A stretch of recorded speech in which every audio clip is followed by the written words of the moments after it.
গলাচিপা 10 মিনাকে একটা pilot project হিসেবে, একটা পাইলট প্রকল্প হিসেবে নিয়ে এই জনপদের মানুষের শিক্ষা, স্বাস্থ্য, কর্মসংস্থানের ক্ষেত্রে একটা নতুন দিগন্তের সূচনা করতে চাই। এবং আমি আপনাদেরকে বলছি, সরকারিভাবে নয়, ব্যক্তিগত উদ্যোগে এই গলাচিপা 10 মিনাতে আগামী দিন ইনশাআল্লাহ একটু হসপিটাল করব। কারণ আমাদের এই অঞ্চলের মানুষের সবচেয়ে দুর্ভোগ হয় চিকিৎসার জন্য পটুয়াখালী যাওয়া লাগে, বরিশাল যাওয়া লাগে, ঢাকায় যাওয়া লাগে।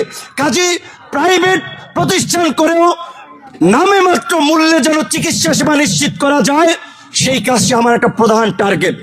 আমার লক্ষ্য থাকবে, যেহেতু ওই চরাঞ্চল থেকে ঢাকা বিশ্ববিদ্যালয়ে পড়েছি, আমি মেধাবী ছাত্রদের আর্তনাদ বুঝি, বাবা মায়ের দুঃখ কষ্ট বুঝি। চাইলেও ঢাকায় রেখে পড়াতে পারে না, ভালোভাবে টিউশনি করাতে পারে না, ভালো স্কুলে পড়াতে পারে না। এই গলাচিপা 10 মিনিটে একটি মেধাবী সম্ভাবনাময়ী ছেলে মেয়েও টাকার অভাবে পড়াশোনা বন্ধ হবে না।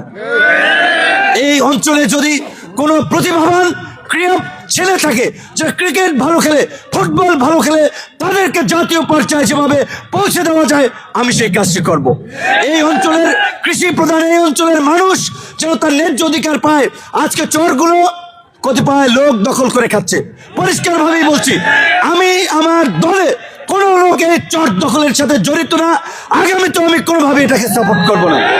বরঞ্চ এই গরিব মানুষের অধিকার ফিরিয়ে দেওয়ার জন্য ডিসির সাথে, ইউনোর সাথে, ওসির সাথে আমার ফাইট করা লাগছে। তো আমি আপনাদেরকে এইটুকুই বলতে চাই, আমি আপনাদের ছেলে হিসেবে কোনো নেতার ভরসায় নয়, আপনাদের ভরসাতে আমি এখানে প্রার্থী হয়েছি এবং আমি শেষ পর্যন্তই আমি থাকবো। আমি ধন্যবাদ জানাই জনাব তারেক রহমানকে, বিএনপিকে। তারা এই জনপদের মানুষের আবেগকে সমর্থন জানিয়ে, অনুভূতিকে শ্রদ্ধা জানিয়ে তারা বিএনপির প্রার্থী দেয়নি, আমাকে সমর্থন দিয়েছে। আমি কৃতজ্ঞতা জানাই আলহাজ গোলাম মোস্তফা সাহেবকে। এই বয়স্ক মানুষ মনোনয়ন দাখিলের শুরুর দিকে এসেছিলেন, আবার ঢাকায় গিয়ে আবার এসেছেন। আমি কৃতজ্ঞতা জানাই শিপ্লু খান ভাইকে, আমি কৃতজ্ঞতা জানাই কবির ভাইকে, সুমান ভাই গলাচিপার, আশরাফ ভাই, রেণু খালা সহ যারা বিএনপির নেতৃবৃন্দ দায়িত্বশীল পদে থেকে বিএনপির দিক নির্দেশনা বাস্তবায়ন করার জন্য তারা আমার পাশে এসে দাঁড়িয়েছে।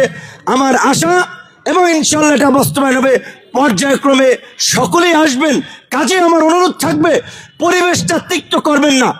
আমাদের একজনের মুখ আরেকজনের দেখতে হবে। কাজে এমন কথা বলবেন না পরবর্তীতে মুখে তাকাতে হলে যেন কষ্ট না লাগে। কাজে আপনারা দল করেন, বড় দল, আমার আপনাদের প্রতি ফুল রেসপেক্ট। আপনাদের ডেডিকেশন আছে, ত্যাগ আছে, আমাদেরও আছে। তবে এই জনপদে কিন্তু বাংলাদেশে 50 বছরও বিএনপি কিন্তু নির্বাচনে জয়লাভ করতে পারে নাই। কাজে এটা আমি দৃঢ় বিশ্বাস করি, শুধুমাত্র বিএনপির ভোট দিয়ে নির্বাচনে জয়লাভ করা যাবে না। দল মত নির্বিশেষে সকল দল মত পথের মানুষকে নিয়ে আমি পথ চলতে চাই, তাদেরকে নিয়ে রাজনীতি করতে চাই। ইতিমধ্যেই এই গলাচিপা 10 মিনিটে প্রশাসনকে পরিষ্কারভাবে বলে এসেছি, এসপি সাহেবকে বলে এসেছি, আমরা লোকাল পর্যায়ে নির্বাচন করি। এটা শহর এলাকা না, এইখানে আওয়ামী লীগের ওইভাবে কোনো রাজনৈতিক অপতৎপরতা নাই। কাজেই কোনো নিরীহ মানুষকে হয়রানি করবেন না। এতদিন যারা ওই মামলা বাণিজ্য করেছে, ধরিয়েছে, ভাগ নিয়েছে, জামিন করিয়েছে, ওইখান থেকে পয়সা কামিয়েছে, এই সমস্ত রাজনীতি আর চলবে না, আমি পরিষ্কারভাবে জানিয়ে দিয়েছি। কাজে গণ অধিকার পরিষদের সাথে সম্পৃক্ত আমাদের নির্বাচনী কর্মকাণ্ডে যারা জড়িত তাদেরকে আমরা পরিপূর্ণভাবে দিতে পারি। আপনাদের কিছু হলে আপনারা আমাকে বলবেন। আমি এখন 90-95% সময় এই এলাকায় থাকি। আমার কোনো ভাই বন্ধু, আমার কোনো কর্মী যদি কাজ করতে গিয়ে বিপদে পড়ে, রাত 3টে হলে আমরা ছুটে আসবো ইনশাআল্লাহ।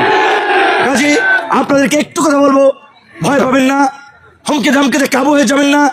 আমরা বিজয়ের দ্বার প্রান্তে পৌঁছে গেছি। আপনারা ভোটের ইকুয়েশন যদি মিলান, ব্যাপক ভোটের ব্যবধানে আগামীতে বিএনপির যেহেতু আমরা সমর্থন পেয়েছি, ইনশাআল্লাহ এই আসনে ট্রাক মার্কা জয়লাভ করবে। কোনো নয় ছয় কথাবার্তা বলে মানুষকে বিভ্রান্ত করা যাবে না।